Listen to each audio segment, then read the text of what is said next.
अल्हम्दुलिल्लाह मौलाना कायमुद्दीन राह में पंहिंजो जेको भी मौक़ूफ़ हो गुज़िश्ता 1998 खां वठी 2022 ताईं जेके भी हिन सां मामला थिया उहे सभु मामला हिन माशाअल्लाह ख़ुलासो करे ॿुधायो। ऐं हिन सॼी ॻाल्हि ॿुधण खां पोइ असीं सम्झूं था कि उमरकोट शहर जेको आहे इंतहाई पुर अमन शहर आहे ऐं हिन जे अमन व अमान खे सबूतास करण वारा उहो शहर जा दुश्मन आहिनि, शहर जे अमन जा दुश्मन आहिनि। बहरहाल असीं इन ॻाल्हि खे बावर करणु चाहियूं था कि जॾहिं ही एतिरे सालनि खां ही सॼो मामिलो हले पियो ऐं हर ॻाल्हि ते ही बीहण लाइ तयारु आहे त आया कि कहिड़ी शइ आहे, कहिड़ी मजबूरियूं आहिनि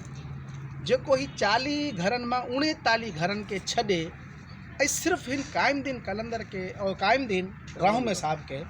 जेको आहे टारगेट कयो पियो वञे त बहरहाल ही कलंदर थी सघे थो जेको एतिरी तकलीफ़ूं दीन जे लाइ बर्दाश्त करे थो। अलाह जो फज़ल थियो त ही कलंदर थी वियो, ठीकु है न, इन खे टारगेट चओ। बहरहाल मस्जिद ऐं मदरसे जो मामिलो आहे। मस्जिद ऐं मदरसे जे जेके भी मुसलमान मुंहिंजी ॻाल्हि खे ॿुधी रहिया आहिनि महिरबानी फ़रमाइनि हिन ॻाल्हि जो पंहिंजे दिलि में हिन मस्जिद ऐं मदरसे जी हिमायत जे लाइ सिर्फ़ु कायमुद्दीन न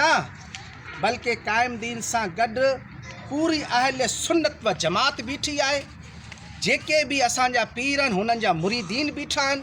ऐं कायमुद्दीन खे केरु अकेलो न सम्झे कि कायमुद्दीन खे सम्झे कि कायमुद्दीन अकेलो आहे, हिन खे असीं दॿाए छॾंदासूं। त हिन मस्जिद ऐं मदरसे में अगरि कंहिंजो ज़ाती मुफ़ाद आहे या हुनजी को अना आहे या हुनजो को हसद आहे तो पंहिंजी अना ऐं हसद खे ख़तमु कनि। असांजे लाइ हिते जे जेके भी असांजा सियासी क़ाइदीन आहिनि उहे असांजे लाइ क़ाबिल इज़त आहिनि। हुननि जा जेके फ़ैसिला कयल आहिनि उहे असांखे क़बूल आहिनि त चलो उन फ़ैसिलनि ते ई अमल कयो वञे।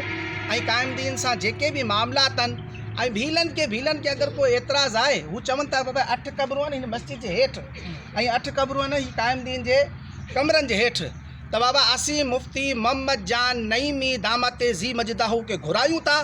हुनजी मौजूदगी मुफ़्ती हक़ नबी सिकंदरी के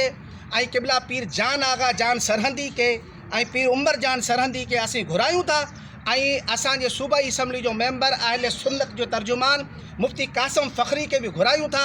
ऐं हुन सभिनीनि खे घुराए असीं ख़र्च करे हिते क़बरूं खोटायूं था ऐं जे क़बरूं खोटायूं ऐं हुन में जे क़बरूं निकिरी आयूं त पोइ कायमुद्दीन जे हथ असीं झलंदासूं ऐं रज़ाकाराना ही पूरो इलाइक़ो ख़ाली करे छॾंदासूं। ऐं जे क़बरूं न निकितियूं ऐं कूड़ा दावा थिया त पोइ हुन जो ज़िम्मेवार केरु हूंदो अचे असांखे ॿुधाए त पोइ असीं हिन ॻाल्हि जे ते बि अमल करण लाइ तयारु।